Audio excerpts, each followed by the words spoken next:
Bonjour à tous, bienvenue dans ce nouveau tuto consacré à Lightroom 5 et à la personnalisation d'un petit détail qui, à mon sens, a de l'importance.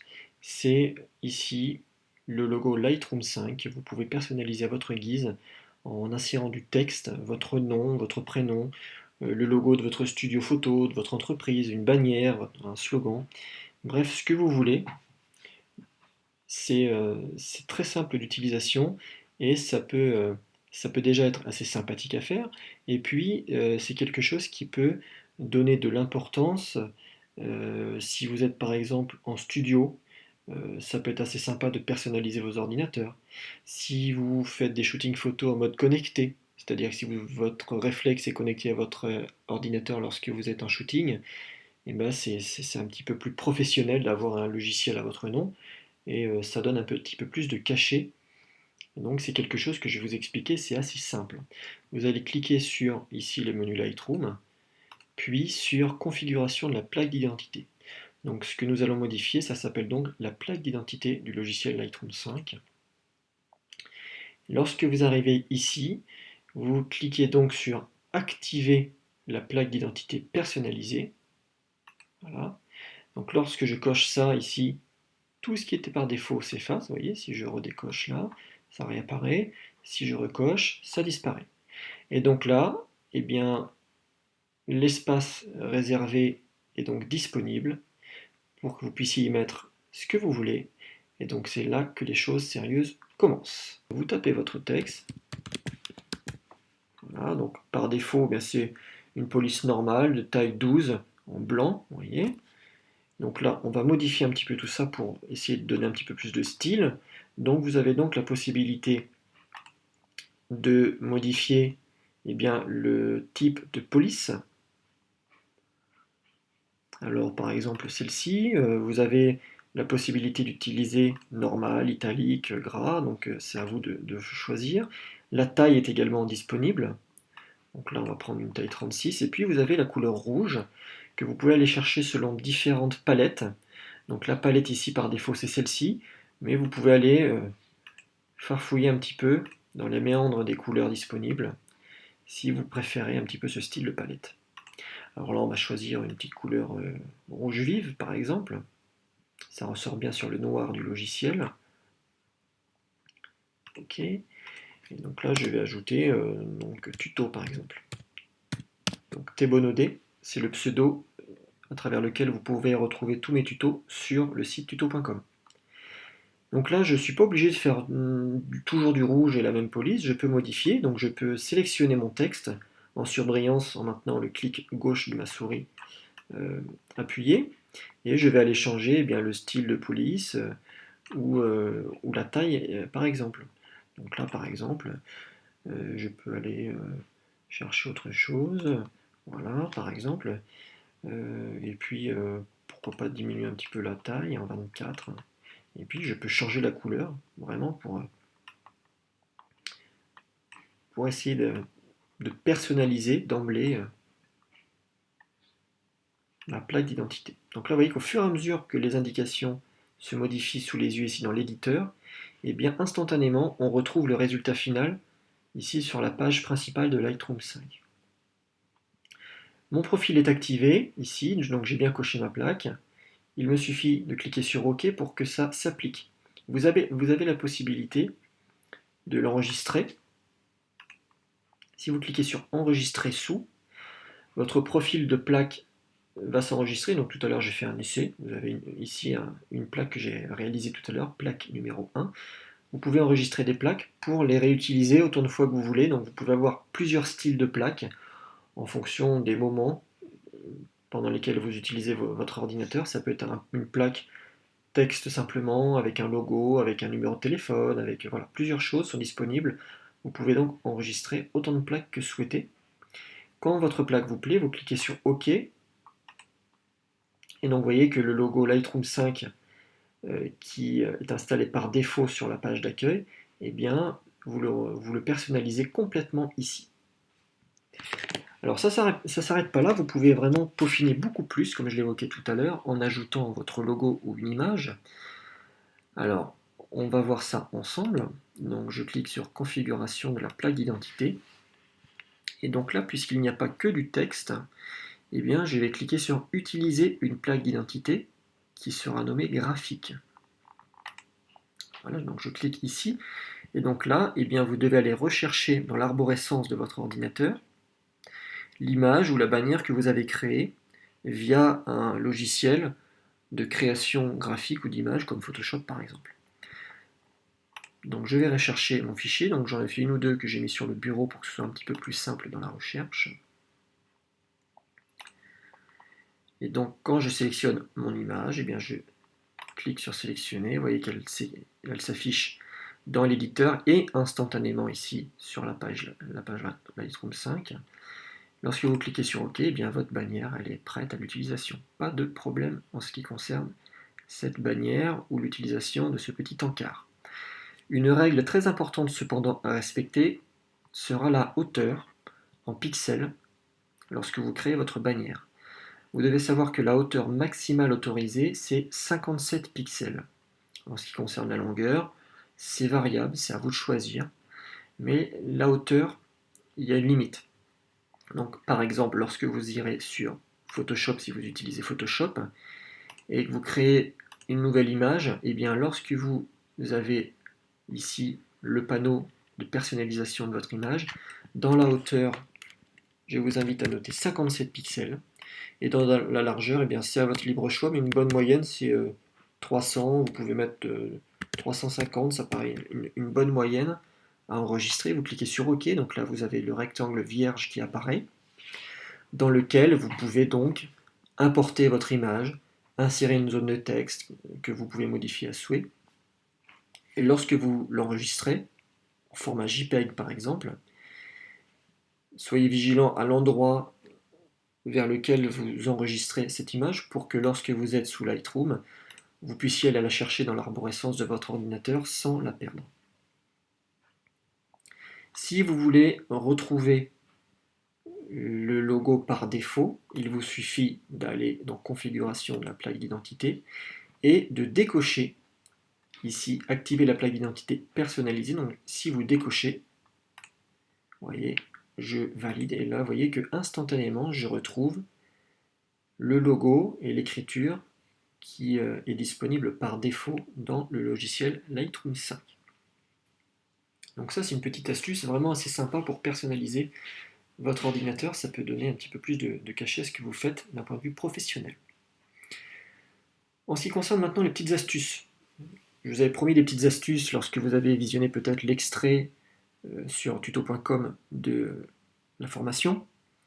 Quelques petites astuces vraiment qui à mon sens n'ont d'astuces que le nom puisqu'elles sont souvent très utilisées, du moins pour ma part.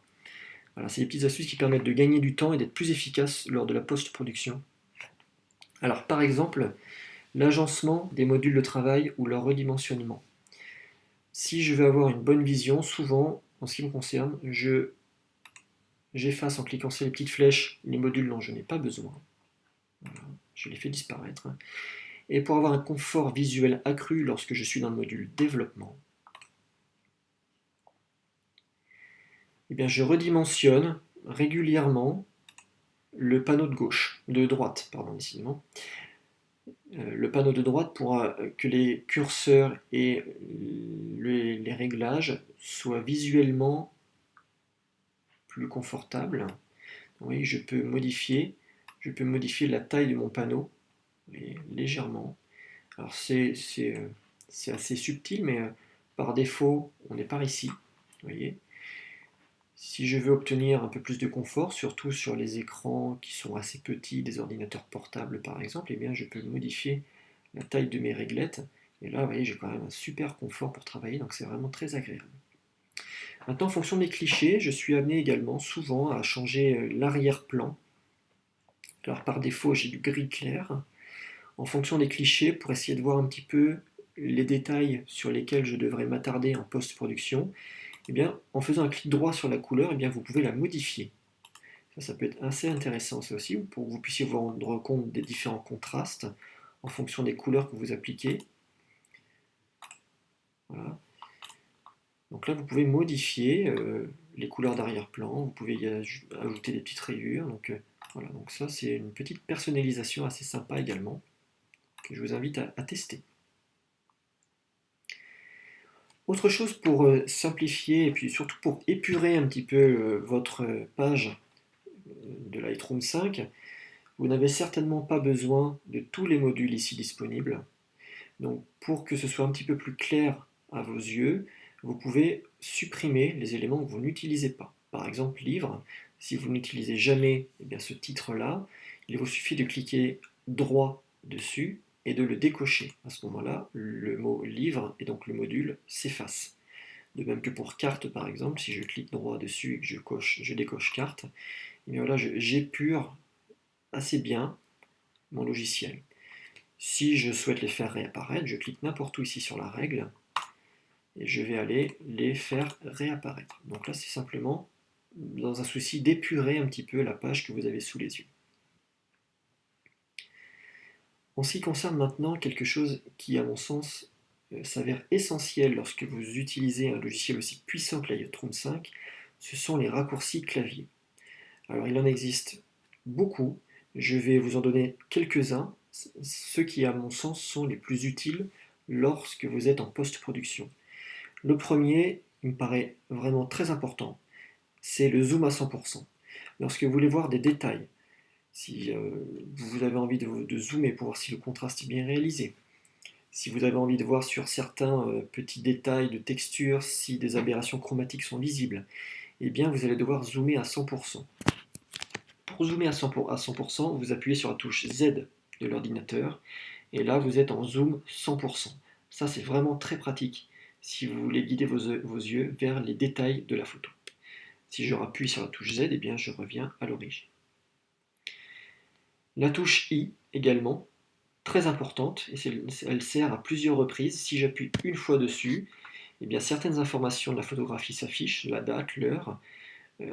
Si c'est un format RAW ou un format JPEG, donc là le CR2 c'est le format RAW de chez Canon. C'est intéressant d'utiliser la touche I si vous appuyez une seconde fois dessus. Si j'appuie une seconde fois, les exifs de la photo apparaissent, donc les ISO, l'ouverture, la focale, etc. Donc ça c'est vraiment très important également si vous ne vous souvenez plus tellement à combien d'ISO ou à combien d'ouverture vous étiez. Ça peut être très pratique. Pour effacer des informations, vous rappuyez une troisième fois sur la touche I et vous retournez donc à l'écran sans information. L'outil recadrage, souvent utilisé, donc c'est par ici que ça se passe avec différents aspects et des angles que vous pouvez manipuler. Pour aller plus vite, je vous invite à utiliser la touche R. La touche R fait apparaître tout de suite l'outil recadrage, avec ici les réglages à droite et les lignes qui apparaissent sur la photo directement. Donc la touche R, vous voyez que si j'appuie, hop, tout de suite, j'ai l'outil recadrage qui s'affiche à l'écran. Là, c'est vraiment un gain de temps énorme. Une autre petite astuce peu utilisée, mais vraiment très très pratique à mon sens, c'est la touche C, qui va vous permettre de comparer plusieurs clichés en choisissant le deuxième candidat. Je m'explique, si vous appuyez sur la touche C, vous avez donc votre photo principale qui est ici, et vous pouvez la comparer avec une photo candidate. Alors la photo candidate, bien vous pouvez la modifier en utilisant les flèches qui sont là. Donc là, si je reviens en arrière, vous voyez que je peux modifier deux clichés. Alors lorsque vous prenez vos clichés en rafale par exemple et que vous avez des clichés qui se ressemblent, eh bien le fait de pouvoir les comparer, ça va vous aider à choisir bien le meilleur tout simplement que vous allez utiliser pour traiter en post-production. Et donc ça c'est vraiment assez intéressant comme outil. Donc c'est la touche C. Rappuyez une fois dessus et donc vous revenez sur la photo d'origine. La touche Alt, si vous avez suivi certains de mes tutos, eh bien je suis adepte de la touche Alt, donc je vais réexpliquer pour ceux qui ne connaissent pas la touche Alt. Lorsque vous êtes en développement et que vous souhaitez vraiment faire ressortir les blancs et les noirs le mieux possible, donc là je les remets à 0 pour vous expliquer, eh bien vous maintenez la touche Alt appuyée, et lorsque vous allez cliquer sur le curseur des blancs, vous voyez que vous allez le faire glisser jusqu'à temps que des pixels blancs apparaissent, donc là c'est le cas. Lorsque des pixels blancs apparaissent, ça veut dire que vous êtes allé un tout petit peu trop loin. Donc vous revenez en arrière, voilà. Et donc là, je suis rendu, grâce à cette manipulation, à obtenir des blancs complètement blancs. Et ça vous évite, lorsque vous arrêtez juste avant que les pixels blancs arrivent, vous évitez ainsi d'arriver vers des blancs qui seront cramés sur l'histogramme. C'est la même manipulation en ce qui concerne les noirs. J'appuie sur ma touche Alt, je fais glisser une pixel sur la gauche, vous voyez que là j'ai beaucoup trop loin, donc là mes noirs sont beaucoup trop cramés. Je m'arrête jusqu'à temps que je vois des petits points noirs, et donc là j'aboutis à des noirs profonds. Ça se voit donc dans l'histogramme. Ça vous permet de doser vos noirs et vos blancs de manière très fine sans aller trop loin. C'est une erreur qu'on rencontre souvent chez les débutants, c'est qu'ils crament souvent, bon, la plupart du temps c'est des blancs, donc là ça vous permet de ne pas aller trop loin lorsque vous mettez un petit peu les réglages de blanc et de noir. Quelque chose d'assez intéressant également, c'est le raccourci clavier majuscule S. Majuscule S vous sert à faire apparaître la photo d'origine. En fait, c'est pour faire un avant-après. Donc majuscule S, donc avant-après. Vous voyez? Donc là, ça ne se voit pas trop parce que j'ai pas vraiment modifié énormément la photo. Donc si je la modifie considérablement, que j'augmente l'exposition par exemple, donc là j'y vais grossièrement pour que vous puissiez voir vraiment une différence. Donc là j'ai modifié ma photo, si je veux voir la photo d'avant, majuscule S, et vous voyez que là je fais un avant-après. En maintenant la touche majuscule et en appuyant simplement sur S, je peux faire des avant-après très rapides. Donc là ça me permet d'établir une comparaison entre la photo d'origine et la photo qui a été traitée. Voilà. Une dernière petite astuce, lorsque vous utilisez les brosses, que vous êtes rendu à un niveau avancé et que vous faites des corrections localisées grâce ici au pinceau ou aux brosses, ce que je vous conseille de faire impérativement, c'est de cocher ici afficher l'incrustation de masques sélectionnés. Si je veux aller mettre un petit peu de clarté par exemple sur un endroit de la tour Eiffel, donc là je réduis la taille du cercle avec ma molette. Si j'applique ici comme ça, je ne vois pas trop ce que je fais en fait. Donc ça me pose problème. Si j'affiche l'incrustation du masque, vous voyez que là, instantanément en rouge, les endroits où je peins s'affichent. Ce qui me permet de gagner vraiment en efficacité et de voir où je vais aller sans déborder. La dernière astuce, si vous débordez, c'est de cliquer une nouvelle fois sur cette fameuse touche Alt. Vous voyez que là, si je déborde, je ne voulais pas faire ça. J'appuie sur la touche Alt, mon petit plus devient moins, donc je transforme en gomme. Et donc là, je vais aller gommer tous les éléments que je ne souhaite pas voir que j'ai mis par inadvertance. Voilà. Donc cette petite touche Alt est vraiment très pratique, de même que lorsque vous voulez vraiment être assez délicat et très précis dans vos retouches, la case afficher l'incrustation de masque sélectionné me paraît vraiment quelque chose d'absolument nécessaire. Bien, j'espère que ces petites astuces, raccourcis clavier, prise en main du logiciel et puis surtout la plaque d'identité, parce que ça c'est vraiment quelque chose de sympa, vous auront plu. Bien, je vous souhaite un bon entraînement et je vous dis à très bientôt dans un nouveau tuto.